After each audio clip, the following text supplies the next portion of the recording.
Bismillahirrahmanirrahim. Assalamualaikum warahmatullahi wabarakatuh. Selamat pagi anak-anak yang ibu cintai. Perkenalkan, nama ibu Sri Rahmadani. Ibu di sini mengampu mata pelajaran fisika kelas 10 SMA dan SMK dan kelas 11 SMK. Nah, langsung aja ya.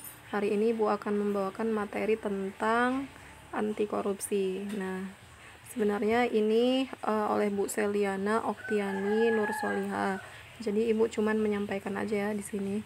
Jadi mohon kalian simak baik-baik ya, sambil santai, boleh dengarkan ibu ya dulu.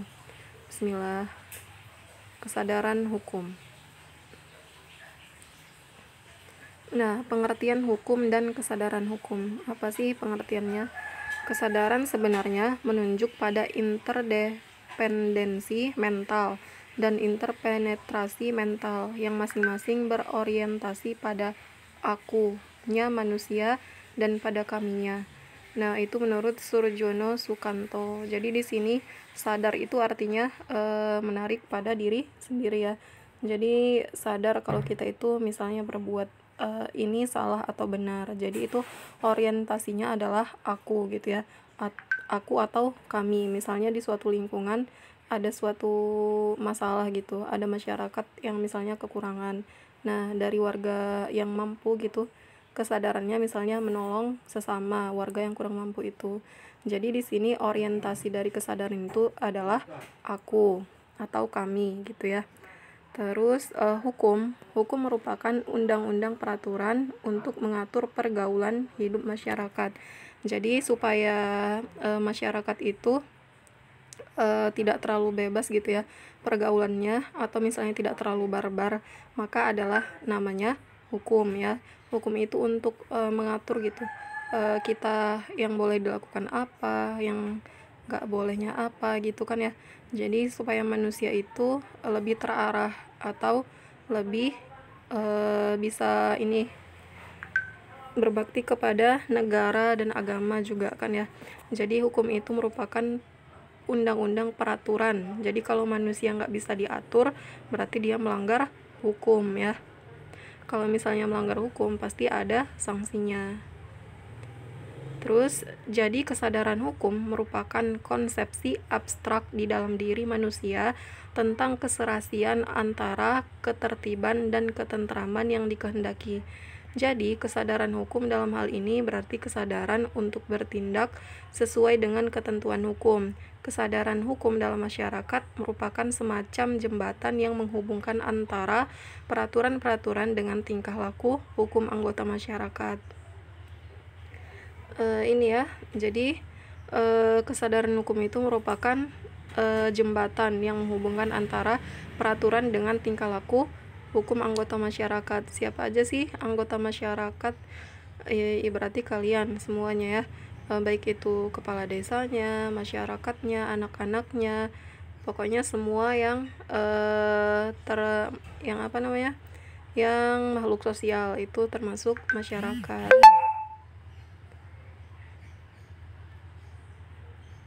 Terus teori kesadaran hukum.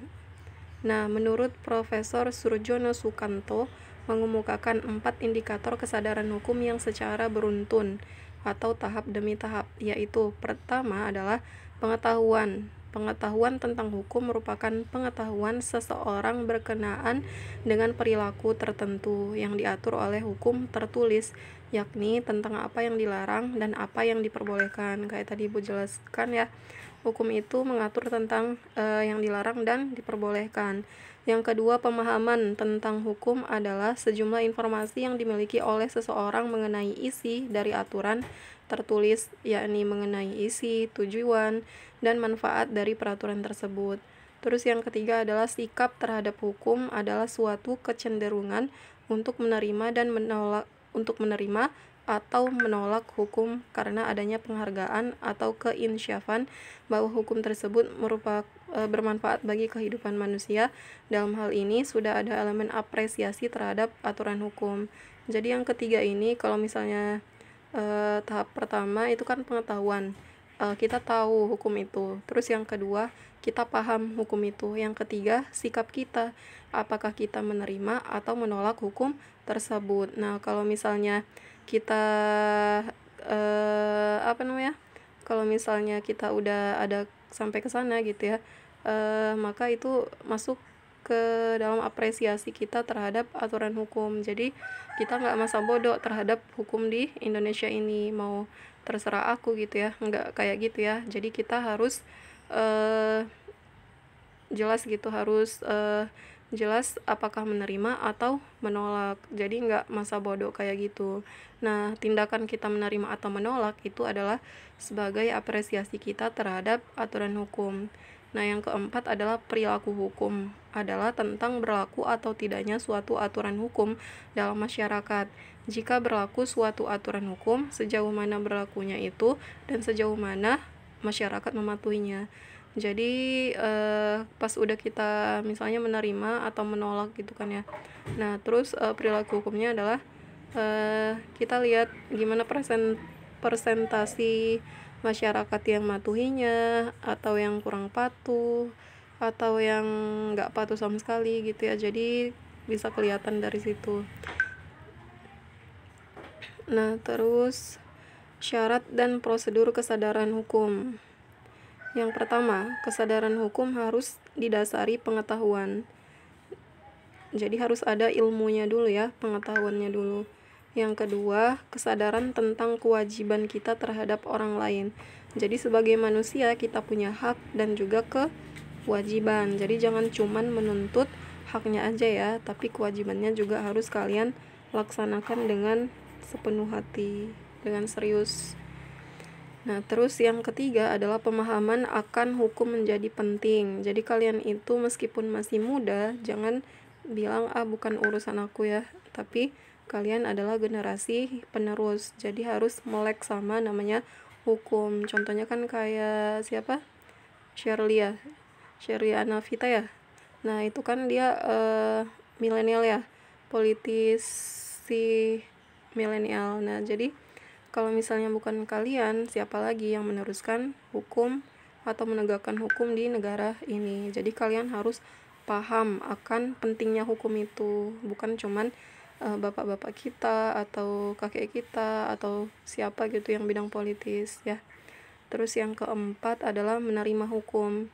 Jadi jangan kayak yang nggak terima gitu. Misalnya hukum kayak sekarang COVID kan, gara-gara COVID kita harus wajib di rumah belajarnya. Nah, sebenarnya ada hukumnya kan, ada landasan hukumnya kenapa kita belajar dari rumah, yaitu demi keselamatan dan kesehatan kalian. Jadi kita mengikuti aturan hukum tersebut ya. Jadi jangan apatis menolak semua hukum di negara ini yang berlaku. Terus yang selanjutnya adalah faktor-faktor kesadaran hukum. Apa aja? Yang pertama, rasa takut pada sanksi. Jadi kalau hukum itu udah berlaku dan kalau kita langgar pasti ada sanksinya, ya enggak? Pasti ada sanksinya. Kalau misalnya pencurian, itu kan ada hukumnya ya, dilarang kan, terus kita langgar. Kita misalnya, nauzubillah ya, ada melakukan pencurian, maka akan ada sanksi, misalnya penjara berapa tahun. Kalau misalnya di sekolah juga kalian mabal beberapa hari, terus ada sanksinya nggak dari sekolah? Ada. Pertama, panggil dulu orang tuanya. Kalau misalnya belum berubah, panggil lagi sampai SP berapa gitu kan ya. Nah, terus sampai terakhirnya dia harus diputuskan apakah masih mau sekolah dengan aturan di sekolah atau mau pindah, dan terserah dia mau kemana gitu kan ya. Nah, terus memelihara hubungan baik dengan kelompok. Nah, kayak gini nih, kalian di satu kelas kan ada beberapa orang ya.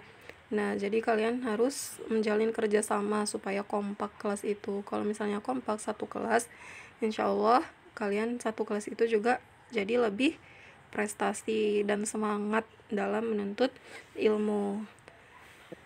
Terus yang ketiga adalah memelihara hubungan baik dengan penguasa. Jadi kalau misalnya di kelas, kalian harus memelihara hubungan dengan wali kelas. Ya enggak, di situ kan penguasanya adalah wali kelas. Jadi apa yang beliau katakan kalian turutin. Kalau misalnya ada yang keliru, kalian kasih pendapat. Boleh ngasih tahu gurunya, mengingatkan gitu ya, tapi dengan cara yang sopan, jangan sambil marah-marah ya.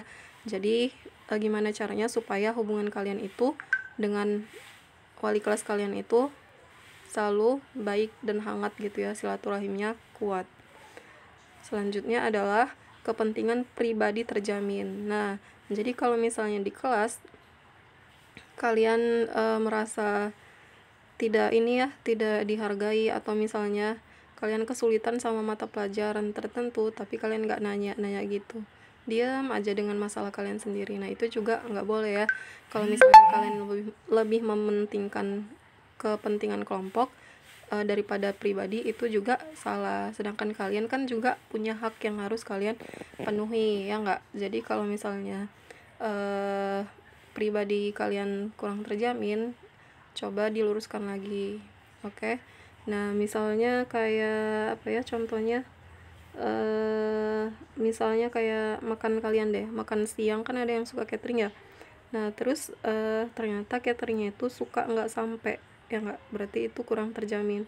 Nah, maka kalian harus melaporkan ke wali kelas dulu, terus dari wali kelas ke pimpinan, mungkin ke bagian yang kayak gitu cateringnya. Jadi kalian harus bisa menjamin kepentingan kalian, jangan cuman kepentingan kelompok. Terus yang kelima adalah sesuai dengan nilai yang dianut. Jadi kalau misalnya ada hukum yang nggak sesuai dengan nilai-nilai agama, sosial, menurut kalian yang agak keliru, nah maka itu juga ini ya, kesadaran hukumnya kurang ini. Jadi kalian faktor kesadaran hukum yang terakhir adalah sesuai dengan nilai yang dianut. Terus selanjutnya adalah dasar hukum. Apa aja sih dasar hukum? Nah, yang pertama, sejak awal pemerintahan Orde Baru, secara jelas sistem tentang kesadaran hukum telah diatur jelas dalam ketetapan Majelis Permusyawaratan Rakyat atau MPR nomor berapa? Nomor 4 garis miring MPR 1978 mengenai garis-garis besar haluan negara atau GBHN dalam hal hukum, tertib hukum dan penegakan hukum. Penegasan ini dirumuskan sebagai berikut. Yang pertama, pembangunan di bidang hukum didasarkan atas landasan sumber tertib hukum seperti terkandung dalam Pancasila dan Undang-Undang 1945. Pancasila sebagai sumber segala sumber hukum atau sebagai sumber tertib hukum. Dapat dijabarkan suatu sistem dalam struktur fungsi Pancasila sebagai dasar negara adalah merupakan sumber dari segala sumber hukum, sumber tertib hukum Indonesia. Terus selanjutnya adalah pembangunan dan pembinaan di bidang hukum diarahkan agar hukum dapat memenuhi kebutuhan sesuai dengan tingkat kemajuan pembangunan sehingga dapat diciptakan ketertiban dan kepastian hukum. Terus yang ketiga, landasan kesadaran hukum adalah usaha-usaha penertiban badan-badan penegak hukum perlu dilanjutkan. Terus usaha meningkatkan kemampuan dan kewibawaan aparat penegak hukum perlu dilanjutkan. Terus meningkatkan kesadaran hukum agar masyarakat menghayati hak dan kewajibannya. Ya, jadi jangan cuma nuntut hak aja tapi kewajibannya lupa gitu ya, salah ya. Terus yang terakhir mungkin adalah meningkatkan pembinaan sikap para pelaksana penegak hukum ke arah tegaknya hukum, keadilan dan pembinaan perlindungan harkat dan martabat manusia, ketertiban dan kepastian hukum sesuai dengan Undang-Undang Dasar 1945. Nah, mungkin segitu dari Ibu. Banyak salahnya Ibu mohon maaf karena bukan bidangnya Ibu ya. Mungkin kalian lebih tahu gitu kan ya, anak sosial lebih paham lah. Jadi mohon maaf jika banyak kekurangan. Semoga ilmu yang sedikit ini bermanfaat. Tetap semangat ya. Wassalamualaikum warahmatullahi wabarakatuh.